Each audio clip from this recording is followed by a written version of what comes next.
Dracula. Chapter 17. Dr. Seward's Diary continued. When we arrived at the Berkeley Hotel, Van Helsing found a telegram waiting for him. "Am coming up by train. Jonathan at Whitby. Important news. Mina Harker." The professor was delighted. "Ah, that wonderful Madam Mina," he said. "Pearl among women. She arrive, but I cannot say. She must go to our house, friend John. You must meet her at the station. Telegraph her en route, so that she may be prepared." When the wire was dispatched, he had a cup of tea. Over it he told me of a diary kept by Jonathan Harker when abroad, and gave me a typewritten copy of it, as also of Miss Harker's diary at Whitby. "Take these," he said, "and study them well. When I return you will be master of all the facts, and we can then better enter on our inquisition. Keep them safe, for there is in them much of treasure. You will need all your faith, even you who have had such an experience as that of today. What is here told," he laid his hand heavily and gravely on the packet of papers as he spoke, "may be the beginning of the end to you and me and many another, or it may sound the knell of the undead who walk this earth. Read all, I pray you, with the open mind, and if you can add in any way to the story here told, do so, for it is all important. You have kept diary of all these so strange things, is it not so? Yes, then we shall go through all these together when we meet." He then made ready for his departure, and shortly after drove off to Liverpool Street. I took my way to Paddington, where I arrived about 15 minutes before the train came in. The crowd melted away, and after the bustling fashion common to arriving platforms, when I was beginning to feel uneasy lest I might miss my guest, a sweet-faced, dainty-looking girl stepped up to me, and after a quick glance spoke. "Dr. Seward, is it not?" "And are you Miss Harker?" I answered at once, whereupon she held out her hand. "I knew you from the description of poor dear Lucy, but—" She stopped suddenly, and a quick blush overspread her face.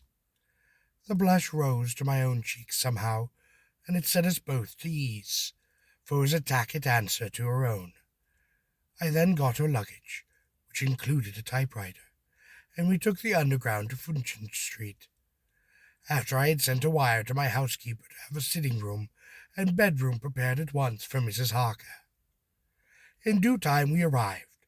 She knew, of course, that the place was a lunatic asylum, but I could see that she was unable to repress the shudder when we entered.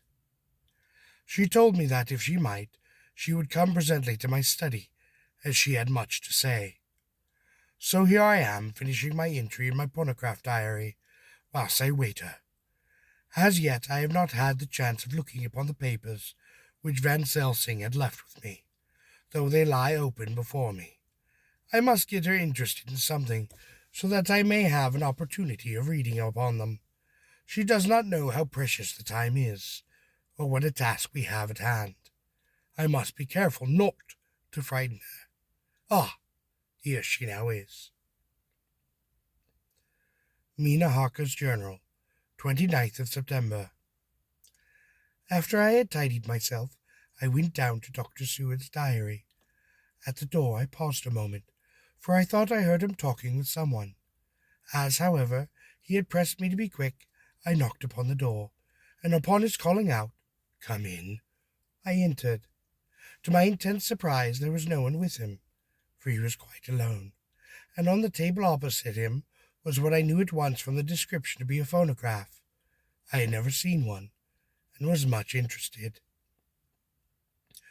"I hope I did not keep you waiting," I said, "but I stayed upon the door as I heard you talking. I thought there was someone with you." "Oh," he replied with a smile, "I was only entering upon my diary."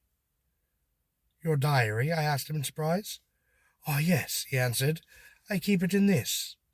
And as he spoke, he laid his hand upon the phonograph. I felt quite excited over it, and I blurted out, "Why, this beats even shorthand. May I hear it say something?" "Oh, quite certainly," he replied with alacrity. He stood up to put it in train for speaking. Then he paused, and a troubled look overswept his face. "The fact is," he began awkwardly, "I only keep my diary in it, and as it is entirely, well, almost entirely about my cases, it may be awkward. That is, I mean—" He stopped, and I tried to help him out of his embarrassment. "You helped to attend dear Lucy at the end. Let me know how she died. For all that I know of her, I shall be very, very grateful, for she was very, very dear to me." To my surprise, he answered, with a horror-struck look upon his face, "Tell you of her death? Not for the whole wide world." "Why not?" I answered, for some grave, terrible feeling was coming over me. Again he paused, and I could see that he was trying to invent an excuse, but at length he stammered out,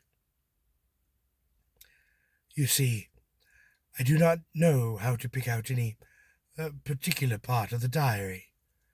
Even while he was speaking, an idea dawned upon him, and he said with unconscious simplicity, in a different voice, and with the naivete of a child, "That's quite true, upon my honor, as an honest Indian." I could not but smile, at which he grimaced. "I gave myself away that time," he said. "But do you know that, although I have kept the diary for months past, it never once struck me how I was going to find any particular part of it, in case I wanted to look it up? By this time, my mind was made up that the diary of a doctor who attended Lucy might have something to add to the sum of our knowledge of this terrible being. So I spoke out boldly. "Then, Dr. Seward, you had better let me copy it out for you on my typewriter." He grew to a positively deathly pallor and spoke out, "No, no, no. For all the world, I cannot let you know this terrible story." Then it was terrible. My intuition was right. For a moment I thought, and as my eyes ranged the room, unconsciously looking for some opportunity to aid me, they lit upon a great batch of typewriting upon the table. His eyes caught the look in mine, and without his thinking followed their directions. As they saw the parcel, he realized my meaning. "You do not know me," I spoke. "When you have read those papers, my own diary, and my husband's also, which I have typed out, you will know me better. I have not faltered in giving every thought of my own heart in this case. But of course, you do not know me, yet, and I must not expect you to trust me so far." He was certainly a man of noble nature. Poor dear Lucy was right about him. He stood up and opened a large drawer, in which were arranged in order a number of hollow cylinders of metal covered with dark wax, then spoke. "You are quite right. I did not trust you because I did not know you. But I believe I should. And let me say that I should have known you long ago. I know that Lucy told you of me. She told me of you too. May I make the only atonement in my power? Take the cylinders, and hear them. These first half-dozen of them, well, they are personal to me, and they will not horrify you. Then you will know me all the better. Dinner will by then be ready. In the meantime, I shall read over some of your oath documents, and shall be better able to understand certain things." He carried the phonograph himself up to my sitting room, adjusted it for me. And now I shall learn something pleasant, I am sure, for it will tell me the other side of the true love episode, in which I know one side already. Dr. Seward's Diary. 29th of September. I was so absorbed in that wonderful diary of Jonathan Harker, and that other of his wife, that I let the time run on without thinking. Miss Harker was not down when the maid came to announce dinner, so I spoke. She is possibly tired. Let dinner wait upon an hour. And I went on and continued with my work. I had just finished Mrs. Harker's diary when she came in. She looked sweetly pretty, but truly sad, and her eyes were flushed with crying. This somehow moved me much. Of late I had cause for tears, God does know, but the relief of them had been denied me, and now the sight of those sweet eyes, brightened with so recent a tears, went straight to my heart, and I spoke as gently as I could.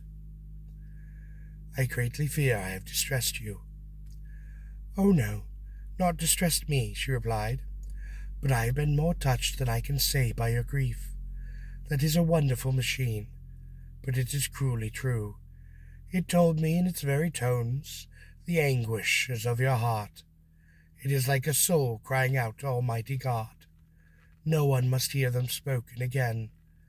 I have tried to be useful. I have copied out the words upon my typewriter, and none other near now hear your heart beat as I have. No one need ever know, or shall ever know, I said in a low voice. She laid her hand on mine and said very gravely, But they must. Must? But why? I asked. Because it is part of this terrible story, a part of dear Lucy's death, and all that led to it. Because in the struggle which we have before us to rid the earth of this terrible monster, we must have upon us all of the knowledge and all of the help that we can get. I think that the cylinders which you gave me contained more than you intended me to know, but I can see that there are in your record many lights to this dark mystery. You will let me help, will you not? I know all up to a certain point, and I see already through your diary only took me up to the 7th of September how poor Lucy was beset, and how her terrible doom was being wrought about. Jonathan and I have been working day and night since Professor Van Helsing spoke to us. He has gone to Whitby to get more information. He will be here tomorrow to help us. We need have no secrets amongst us. Working together with absolute trust, we can surely be stronger than if some of us were in the dark.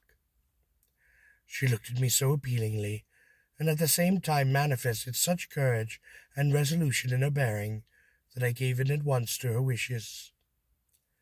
You shall, I said, do as you like in the matter. God forgive me if I do wrong. There are terrible things yet to learn of, but if you have so far travelled on the road to poor Lucy's death, you will not be content. I know to remain in the dark. Nay, the end, the very end, may come give you a gleam of peace. Now come, there is dinner. We must keep one another strong for what is before us.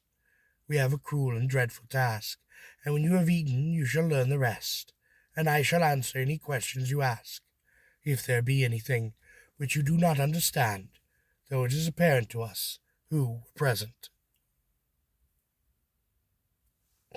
Mina Harker's Journal, the 29th of September. After dinner I came with Dr. Seward to his study. He brought back the phonograph of my room, and I took upon my typewriter. He placed me in a comfortable chair, and arranged the phonograph so I could touch it without getting up, showed me how to stop it, in case I would want to pause.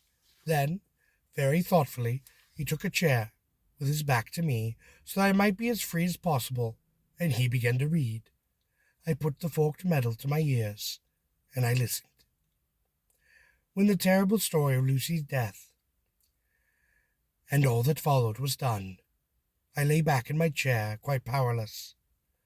Fortunately, I am not of a fainting disposition, and when Dr. Seward saw me, he jumped up with a horrid exclamation. Hurriedly taking a case bottle from a cupboard, he gave me some brandy, which in a few minutes somewhat restored me. My brain was in a whirl, and only that there came through all the multitude of horrors the holy ray of light that my dear, dear Lucy was now at last at peace. I did not think I could have borne it without making a scene. It is all so wild, and mysterious, and strange, that if I had not known Jonathan's experiences in Transylvania, I would not have believed. As it was, I didn't know what to believe, and so I put out of my difficulty by attending to something else. I took the cover off of my typewriter and said to Dr. Seward, "Let me write this all out now. You must be ready for Dr. Van Helsing when he comes, and I have sent a telegram to Jonathan to come on here when he arrives in London from Whitby. In this matter, dates are everything, and I think that if we get all of our material ready, and have them put in chronological order, we shall have done much. You tell me that Lord Godalming and Mr. Morris are coming too. Well, let us be able to tell them when they come." He accordingly set the phonograph at a slow pace, and I began to typewrite from the beginning of the 7th cylinder. I used many-fold, and so took 3 copies of the diary, just as I had done with all the rest, and it was late when I got through, but Dr. Seward went about his work of going his rounds of the patients, and when he had finished he came back and sat near me, reading, so that I did not feel too lonely whilst I worked. How good and thoughtful he is! The world seems full of good men, even if there are monsters upon it. Before I left him, I remembered what Jonathan put in his diary of the professor's perturbation at reading something in an evening paper upon the station at Exeter. So seeing that Dr. Seward keeps his newspapers, I borrowed the files of the Westminster Gazette and the Pall Mall Gazette, and took them up to my room. I remember how much the Daily Graph and the Whitby Gazette, of which I had made cuttings, helped us to understand the terrible events of Whitby when Count Dracula had landed. So I shall look through the evening papers since then, and perhaps I shall get some new light. I am not sleepy, and the work will help me to keep quiet. Dr. Seward's Diary, the 30th of September. Mr. Harker arrived at 9 o'clock. He had got his wife's wire just before starting, and he is uncommonly clever, if one can judge from his face, and full of energy. If this journal be true, and judging by one's wonderful experiences it must be, he is also a man of great nerve. That going down to the vault a second time was a remarkable piece of daring, and after reading his account of it, I was prepared to meet a good specimen of manhood, but hardly this quiet, business-like gentleman who came here today.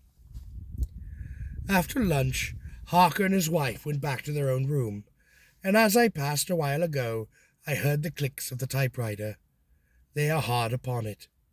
Miss Harker says that they are knitting together, in chronological order, every scrap of evidence that they have. And Harker has got the letters between the consignee of the boxes at Whitby and the carriers in London who took charge upon them. He is now reading his wife's typescript of my diary, and I wonder what they make of it. Ah, here it is. Strange that it never struck me that the very next house might be the Count's hiding place. Goodness knows that we had enough clues from the conduct of patient Renfield. The bundle of letters relating to the purchase of the houses are here with the typescript. Oh, if we had only had some earlier, we might have saved poor Lucy. Stop. No. That way madness lies. Harker has gone back, and is again collating his material. He says that by dinner-time they will be able to show a whole connected narrative. He thinks that in the meantime I should speak with Renfield, as hitherto he has been sort of an index to the coming and going of the Count. I hardly see this yet, but when I get at the dates, I suppose I shall. What a good thing that Mrs. Harker put my cylinders into type. We never would have found the dates otherwise. I found Renfield sitting placidly in his room, with his hands folded. He was smiling benignly. At the moment he seemed as sane as anyone I had ever saw, and I sat down and talked with him on many a subject, all of which he treated quite naturally. He then of his own accord spoke of going home, a subject he has never mentioned to my knowledge during his entire sojourn here. In fact, he spoke quite confidently of getting his discharge at once. I believe that, had I not had the chat with Harker and read the letters and dates of his outbursts, I would have been prepared to sign for him after a brief time of observation. As it is, I am darkly suspicious. All of these outbreaks were in some way linked with the proximity of the Count. What then does this absolute context mean? Can it be that his instinct is satisfied as to the vampire's ultimate triumph? Stay, he is himself Zoophagous, and in his wild ravings outside the chapel door of the deserted house, he always spoke of his master. This all seems quite confirmation of our idea. However, after a while I came away. My friend is just a little too sane at present to make it safe to probe him too deep with any questions. He might begin to think. So I came away. I must trust these quiet moods of his. I have gone the attendant a hint to look closely after him, and to have a straight waistcoat ready, in case of any need. Jonathan Harker's Journal, 29th of September, in train to London. When I received Mr. Billington's courtesy message that he would give me any information in his power, I thought it best to go down to Whitby and make one upon the spot. Such inquiries as I wanted, it was now my object to trace the hoard cargo of the Count's to his place in London. Later he may be able to deal with it. Billington Jr., a nice lad, met me at the station, and brought me to his father's house, where they had decided that I must stay the night. They are hospitable, with true Yorkshire hospitality. Give a guest everything, and leave him free to do upon as he likes. They all knew that I was quite busy, and that my stay was short, and Mr. Billington had ready in his office all the papers concerning the consignment of the boxes. It gave me almost a turn to see again one of the letters which I had sent upon the Count's table before I knew of his own diabolical plans. Everything had been carefully thought out, and done so systematically, and with such precision. He seemed to have been prepared for every obstacle which might be placed by accident upon the way of his intentions being carried out. Or to use an Americanism, he had taken no chances.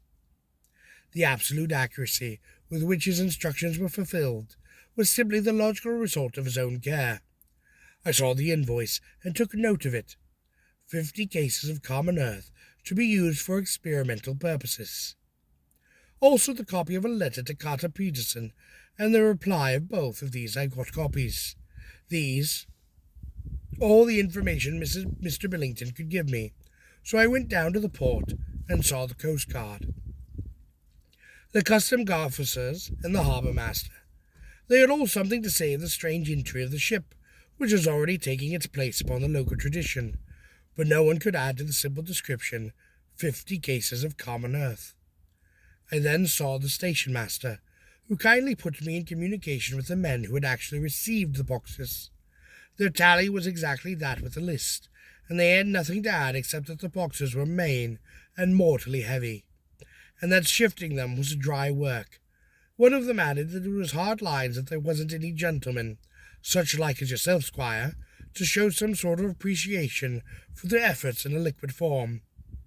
Another put in a rider that the thirst then generated was such that even the time which had elapsed had not completely allayed it.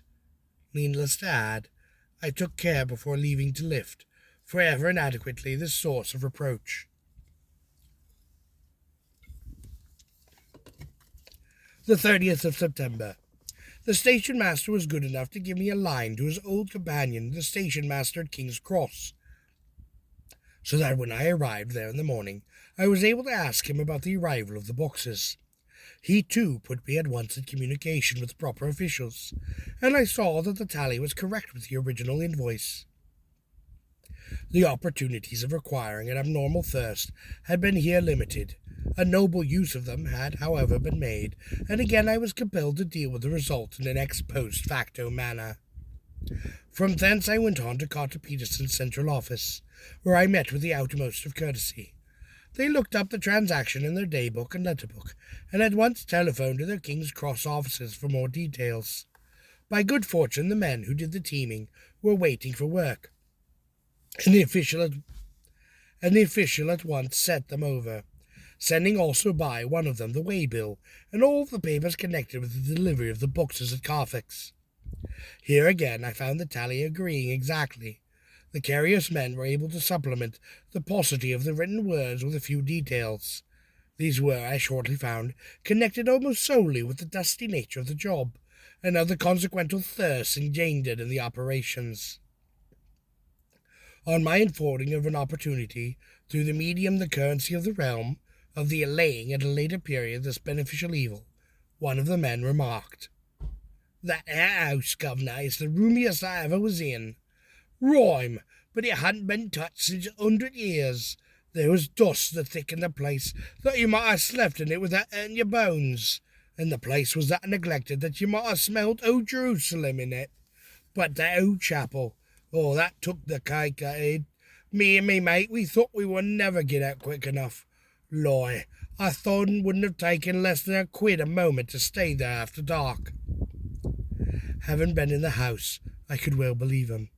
But if I knew what I knew, he would, I think, have raised his terms. One thing I now know, and I am satisfied, that all the boxes which arrived at Whitby from Various and the Demeter were safely deposited in the old chapel at Carfax. There should be 50 of them there, unless any have since been removed, as from Dr. Seward's diary I do fear. I shall try to see that Carter, who took away the boxes from Carfax when Renfield attacked them. By following up his clue, we may dear learn a great deal. Later, Mina and I have worked all day, and we have put all these papers into order. Mina Harker's Journal, 30th of September. I am so glad that I hardly know how to contain myself.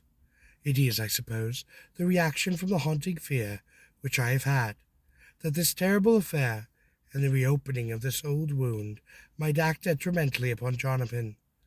I saw him leave for Whitby with as brave a face as I could, but I was sick with apprehension. The effort was, however, done him good.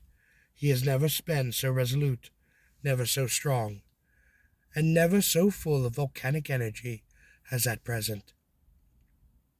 It is true, just as that dear good Professor Van Helsing said, he is definitely as full of true grit, and he improves under strain that would kill those of a weaker nature. He came back full of life and hope and determination, and we have got everything in order for tonight. I feel myself quite wild with excitement, and I suppose one ought to pity anything so hunted as is this Count. But that is just it. This thing is not human, not even a beast. To read Dr. Seward's account of poor Lucy's death, and what followed, is enough to dry up the springs of pity in one's heart. Later the same day. Lord Golding and Mr. Morris have arrived earlier than we expected. Dr. Seward was out on business, and had taken Jonathan with him, so I had to see them. It was to me a painful meeting, for it brought back all poor dear Lucy's hopes of only a few months ago. Of course they had heard Lucy speak of me, and it seemed that Dr. Van Helsing, too, has been quite blowing my trumpet, as Mr. Morris expressed it. Poor fellows! Neither of them is aware that I know all about the proposals they made to Lucy. They did not quite know what to say or what to do, as they were ignorant of the amount of my knowledge, so they had to keep upon neutral subjects. However, I thought the matter over, and came to the conclusion that the best thing I could do would be to post them in the affairs, right up to the date. I know from Dr. Seward's diary that they had been upon Lucy's death, her true death, and that I need not fear to betray any secret before this time. So I told them, as well as I could, that I had read the papers and the diaries, and that my husband and I, having typewritten them, had just finished putting them all upon chronological order. I gave them each a copy to read in the library. When Lord Godalming got his, he turned it over. It almost made a pretty good pile, he spoke. "Did you write all of this, Miss Harker?" I nodded, and he went on. "I don't quite see the drift of it, but you people are all so good and kind, and have been working so earnestly and so energetically, that all I can do is to accept your ideas blindfolded and try to help you. I have had one lesson already in accepting the facts that should make a man humble to the last hour upon his life. Besides, I know you loved my poor Lucy." Here he turned away and covered his face with his hands. I could hear the tears upon his voice, and Mr. Morse, with instinctive delicacy, laid a hand for a moment upon his friend's shoulder, then walked quietly out of the room. I suppose there is something in a woman's nature that makes a man free to break down before her and express his feelings upon the tender or emotional side without feeling it derogatory to his own manhood. For when Lord Godalming found himself alone with me, he sat down upon the sofa and gave way utterly and openly. I sat down beside him, and I took his hand.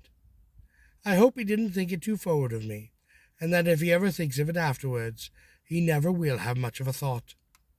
There I wrong him. I know he never will, for he is too true a gentleman. I spoke to him, for I could see that his heart was breaking. Yes, I love dear Lucy, and I know what she was to you, and what you were to her.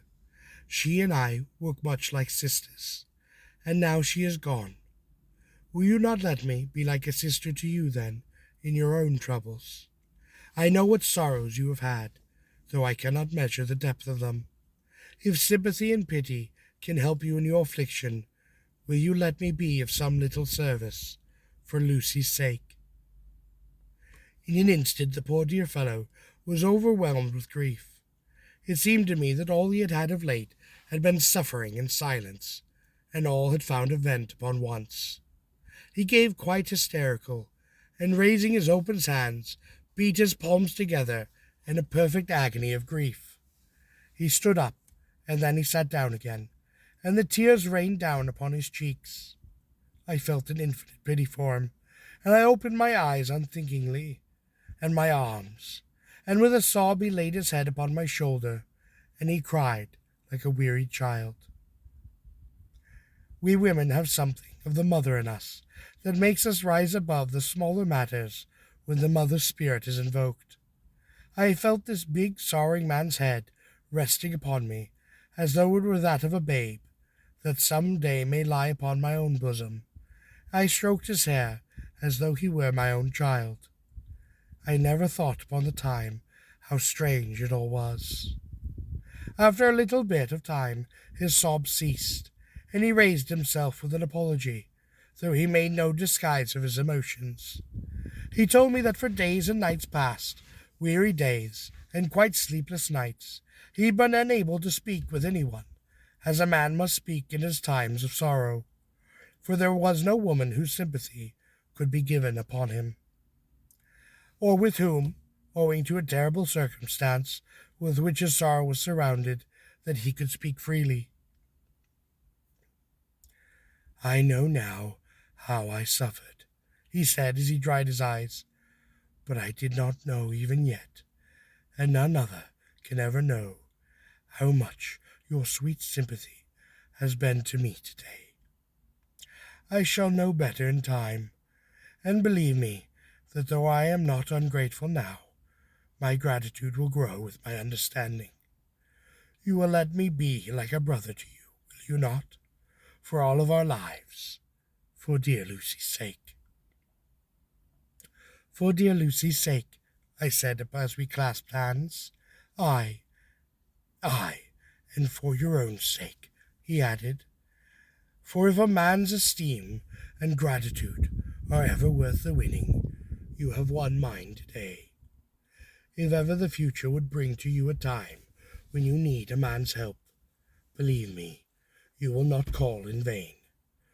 God grant that no such time may ever come to you, to break the sunshine that is your life. But if it should ever come, promise me that you will let me know. He was so earnest, and his sorrow was so fresh, that I felt it would comfort him. So I spoke. I promise. As I came along the corridor, I saw Mr. Morris looking out of a window. He turned as he heard my footsteps. How's Art? He said, and then noticing my own red eyes, he went on. Ah, I see you've been comforting him. Poor old fellow, he needs it. No one but a woman can help a man when he is in trouble of the heart, and he had no one to comfort him. He bore his own trouble so bravely that my heart also bled for him. I saw the manuscript resting upon his hand, and I knew that when he read it, he would realize how much that I knew. So I spoke to him. I wish I could comfort all who suffer from the heart. Will you let me be your friend? And will you come to me for comfort if you need it? You will know later on why I speak. He saw that I was in earnest, and stooping took my hand. Raising it to his lips, he kissed it. It seemed but poor comfort to so brave and unselfish a soul, and impulsively I bent over, and I kissed him. The tears rose upon his eyes, and there was a momentary choking in his throat, but he spoke quite calmly. Little girl, you will never regret that true-hearted kindness, so long as ever you live. Then he turned and went into the study with his friend. Little girl, the very words he had used to Lucy, and oh, but how he proved himself a friend.